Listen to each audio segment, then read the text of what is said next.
Now we're going to welcome Paul back to the stage, but this time he's going to be joined by Josh Gorringe, and also to facilitate this panel session, I'd like to welcome back Paul McDonald, who spoke earlier this morning. So I will hand over for the panel. Remember, if you'd like to put in a question, which the chaps will be hoping that you do, this is your opportunity. Go to the live Q&A option down the bottom of the screen, type in your questions and they'll pop up, and that will basically determine the conversation. Take it away, Paul and company.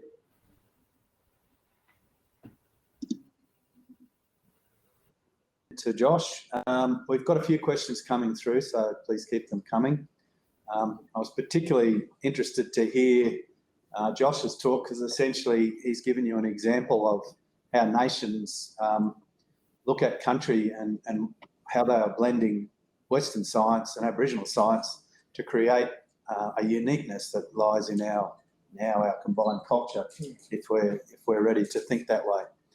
And I guess watching how Paul and his crew in the LLS have been working together with Aboriginal nations to try and bring together some of those grazing and standard management practices for restoration of landscapes to actually protect that culture. And, you know, it's great to see all that stuff coming together. So one of the questions that's here is for probably you, I think, Josh, and that's, is there a good understanding of traditional trade routes and what was traded and how that trading might have occurred? Through the research, obviously, we're learning more and more about what was traded. Obviously, from the research that we've conducted with the universities, we've sort of, it's basically showing that due to the large scale of the sandstones quarries, the Silk Creek quarries for the bladed tools and that, it's basically saying that we're probably one of the big producers of grindstones in that trade route. A lot of our stone axe heads that we've got down our country come from around Dejara there somewhere.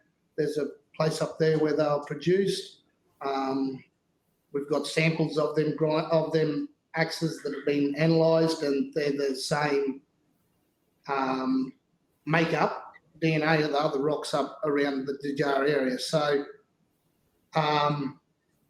we're getting a better and better understanding of the trade route. Hopefully in the future we can get some of our neighbours on board to help do some research as well, and that'll better link up that scenario of a trade route, I suppose. All right, thanks, Josh. For you, Paul, I think is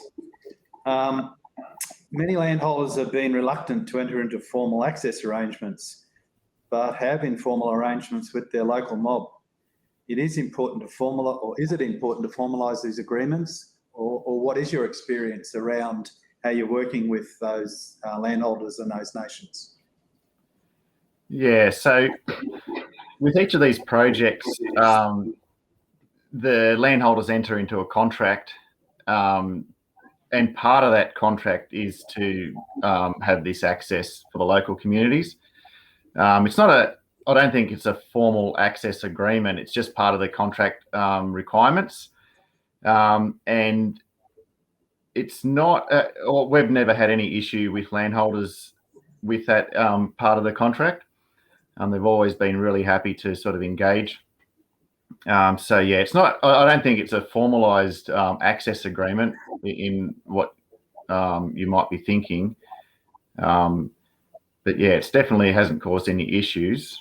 Yeah, hope that answers the question. Thanks, Paul.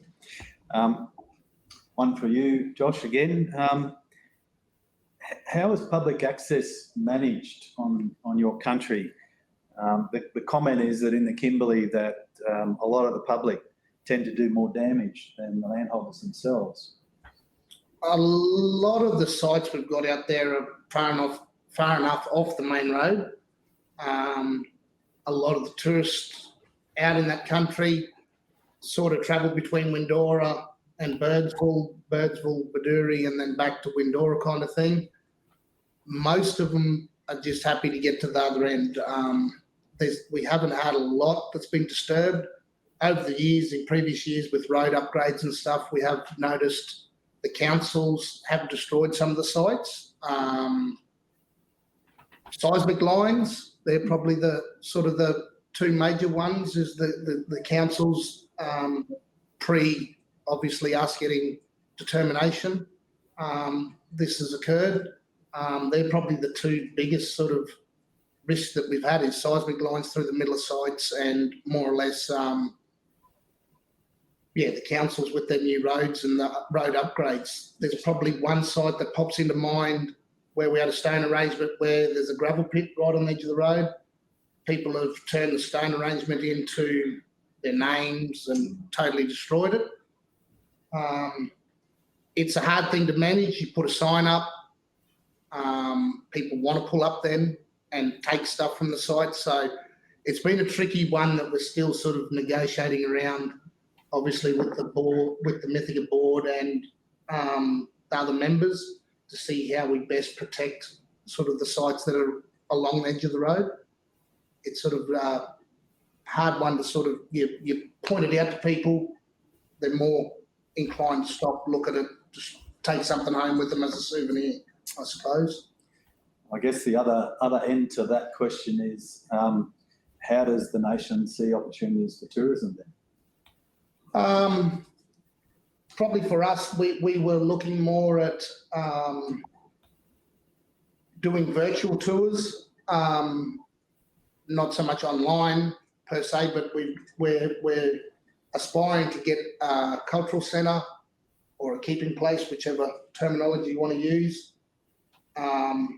And that would have, whether you do a VR goggles or walk into a virtual room, and it's like as if you're at the site. I think that's the best way to protect the country, purely because they're all partial leases out on our country. So to also protect the partialists from obviously soil erosion and vehicle access and all that, I think the best way for us tourism-wise is virtually. And probably another big thing with that tourism side of thing, the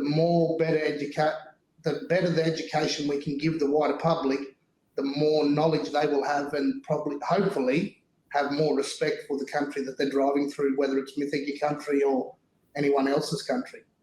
And in that centre, we'd like to sort of set up something, a research arm to it, where tourists and locals alike can go in there and watch the scientists work on artefacts instead of taking all the artefacts away. The artefacts stay on country, they can do all the research there. We can then return the artefacts to where they belong, or put them in a safekeeping place inside the facility. And that saves a lot of artefacts and stuff that's happened in the past. They've gone missing when they get to unis, they've been misplaced or mislabelled, and stuff goes missing. So that's sort of the big opportunity we see to help best protect the country and to educate the public, is have a interpretive centre where we do stuff a lot more virtually. Thanks, Josh. One for Paul, and you've sort of partially answered it, but is there a program that facilitates opportunities for pastoralists to work with traditional owners to recognise and protect those culturally significant sites in your part of the country? I can talk a little bit about Queensland. I'm not really aware of it. I'm pretty much focusing on that erosion side of things, and Blackie Gordon would have been able to sort of talk more about that. So I can't really answer that sensibly, sorry. That's all right. Yeah. Right. Well, certainly in Queensland, there's the Cultural Heritage Act, and there is a duty of care that goes under that act. And essentially most of the work that happens on country out in the pastoralist areas is around that duty of care. It isn't well known, and there is some work that our company started with a couple of the nations we work with to try and help that understanding. But I don't believe there's a general program other than the websites that the various state government jurisdictions have that contain those sort of documents. Probably to add to that too, we've conducted some cultural heritage training, not only for our members to better understand the artefacts and stuff as well, but to also bring the councils in and the pastoralists in to make them better appreciate the cultural significance and for them to identify sites too, which then in turn helps protect the sites better. All right. Another one for you, Paul, and that's with those sites that you're beginning to protect by just good land management and stopping the erosion processes. Is there a community understanding of that work, and are people wanting to come and have a look at it, and do they come back regularly if they do? The local Aboriginal community, there are a few properties where they do come back regularly. Generally, no, because it's more of an informal agreement. But what we're finding, it sort of breaks the water between the land managers and the local Aboriginal community. So it's sort of like an introductory process in some cases. So then they are able to go back on there. But yeah, like I mentioned before, it's not a formal access agreement. It's just case by case basis.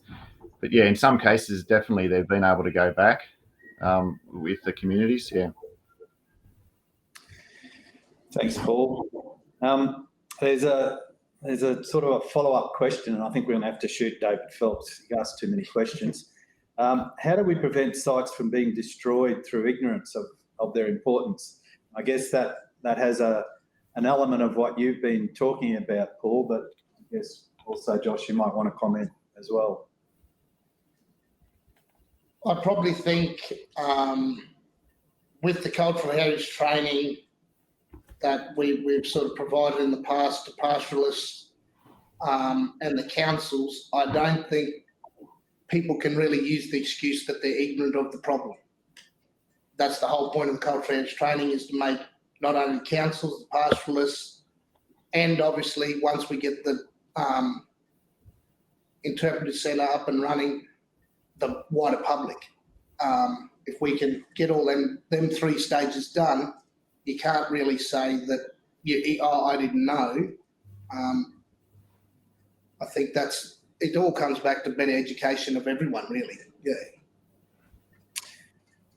That partially answers this next question, but probably for you, Paul, as well. Does the engagement that you guys are doing extend into other cultural management practices, or is it, as you said before, focused more on those artefacts?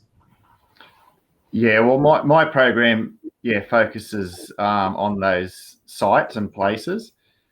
There are programs, like broader programs within the local land services that look at management practices. But yeah, I'm afraid to say Blackie Gordon knows the details of those ones. But yeah, there are other programs, definitely. All right, thanks, mate. Probably for us. Yep. As of 2021, the start of this year, we started up our land management team, which we're fortunate enough to get some contracts with DCQ to help them in the fight against prickly acacia, the rubber vine and stuff, which then through that, we've currently got 4 young fellas employed, plus Max, my dad, who runs the team, and we're putting his knowledge and my knowledge and other knowledge of other people within Mythica into practice for that land management side of things. We do a bit of soil erosion. Obviously, like I said, we're talking about doing a bit of pasture rehabilitation, eradication of feral animals, plus the weeds. I think it's a good thing. We've been engaging with a lot of youth at risk and getting them out of the cities and stuff pre them going to jail, and bringing them back out on the country and giving them a bit of sense of home, and they begin to value their lives. And that's all directly related from the scientific research we've done to help them, teach them our culture, which in turn, hopefully, when they go home, they'll be excited and they want to learn more about their culture. So, yeah. Thanks, Josh. Here's probably a side question, but do you have records of the songlines across your region and your walking trails? We've got records of some of the songlines, yes. Obviously, like we were talking about in previous presentations, most of the walking trails would have been along old stock routes. Songlines seem to follow a lot of the river systems and stuff like that, and other sites of significance, obviously, like the Black Hill that was in my presentation. It was called The Teacher for a reason, so I think it was a wide part of that teaching process was a part in the songlines. Yeah. Excellent. Someone has asked the question I was going to ask you, so that's good. How is the broader Mythica community involved in works on country? And that's Leanne asking. We have currently, at the moment, we have lots of my Uncle George out there. He does a lot of cultural heritage stuff with me, myself, the chair of the board, Trudy. She does a lot of work out on country doing cultural heritage clearances. Also, we work with the scientists closely. When a research trip comes up, we send an email out to all the members. The ones that can come, obviously, a lot of us do work, so it's one of them things where if you can fit the time in to come out, good. We're currently doing a lot of youth camp stuff. We've done a youth camp last year, and we just finished up one last week to better educate our young people of what their country means to them, I suppose. And it's also, we're spread all over Queensland. We've got family up Northern Territory and down to New South Wales and South Australia, Palm Island. So it's good to get the younger generation to come back and reconnect too, I suppose, and learn about the sites, as well as work with the scientists to understand some of that exciting scientist sort of research that we're getting out of the country. Yeah. Here's another question again for you, Josh. You're a bit popular, mate. Well, we've got you on the seat here. And it sort of harks to some of the controversy around Bruce Pascoe's stuff and some of the work done by 3 academics in Victoria. Is there evidence of how plants were used, managed and potentially farmed around country? I'll start off with saying I don't disagree with some of the stuff Bruce Pascoe said. I think he's put a challenge out there to science to, in my opinion, to prove him wrong. And if they can't prove him wrong, he must be right. So there's plants that out on country, native plum trees and stuff, that there is no reason why they should be growing where they are. And they're in clumps of 5 or 6 here, and then you go around to another little rocky outcrop where it catches water all the time when you do get the rain. So I think there could be the possibility of horticulture that way. We've got fish traps out on country where obviously they've manipulated the water to trap the fish in. I know of, there is stories of netting the diamantine channels back in the day to catch fish and stuff. So, like, yeah, I think Indigenous people have been under, I don't know what word it'd be, but they've made out to be dumber than we are. We lived on the land for the last 60,000 years, so we obviously had to adapt, had to learn all the things to work with the land. So I think there's a lot of promise behind what he's saying about agriculture, and just because it doesn't fit into what a dictionary says agriculture is, doesn't necessarily mean there wasn't agricultural activities done. Yeah. All right. Well, at this stage, that seems to be all the questions. Last call for any questions. In the meantime, I guess I've got one question, and that's around how you relate with neighbouring nations. In Western cultures, we all think that, we can all collaborate and do stuff. But in Aboriginal culture, there are some conditions that have to be met, as I understand things. So is there any relationships that you work with neighbouring nations? Not currently. We get along with all the neighbours. Don't get me wrong. We talk to our neighbours around Birdsville. I've just recently done some work up with the Pitta mob, helping them out doing some reporting for the cultural heritage stuff. I think the big thing at the moment is we've just got to all work together a lot better, I suppose, and share our knowledge of one another's country a bit more. Yeah, I think there should be a lot more of that.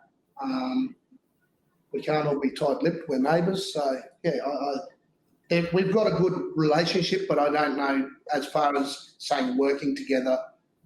Not a lot of us do a lot of work together at the moment.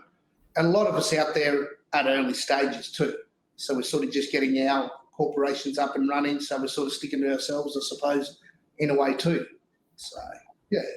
All right. Thanks, Josh.